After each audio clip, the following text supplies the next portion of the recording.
Nous sommes à Anvers, l'un des plus grands centres de transaction de diamants du monde. Entre les mains de ces capitaines d'industrie belges passe plus de la moitié de diamants exploités dans tous les pays du monde. Le passage du chef de l'État congolais Félix-Antoine Tshisekedi dans ce coin de négoce marque la reprise effective de la coopération économique entre la RDC et la Belgique dans les domaines de mines. La filière diamant constitue un des domaines clés de la coopération belgo-congolaise, avec plus de 26 millions de carats importés de la RDC par la Belgique pendant les 4 dernières années. Une situation qui sera sans doute améliorée grâce à ce protocole d'entente signé entre les centres congolais d'expertise, d'évaluation et de certification de substances minérales précieuses et son équivalent en Belgique, le Centre mondial de diamants d'Anvers.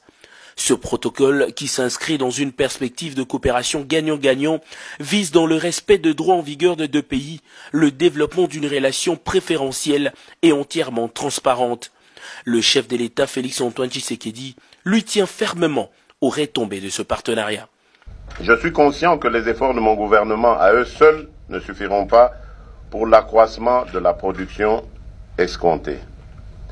C'est pourquoi les portes de mon pays seront largement ouvertes à ceux qui souhaitent y venir pour investir, car nous regorgeons dans notre sous-sol aussi bien le diamant industriel que celui de joaillerie.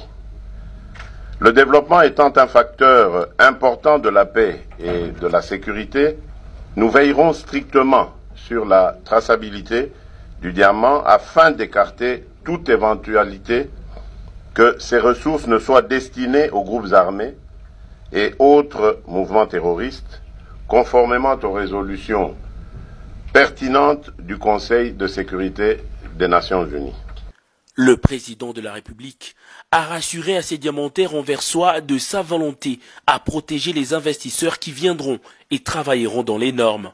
Une autre retombée de la reprise officielle de relations économiques entre la Belgique et la RDC, c'est ce protocole d'accord signé entre le port d'Anvers, considéré comme le premier circuit de transport maritime entre l'Europe et l'Afrique, et la Société congolaise de transport et des ports, SCTP.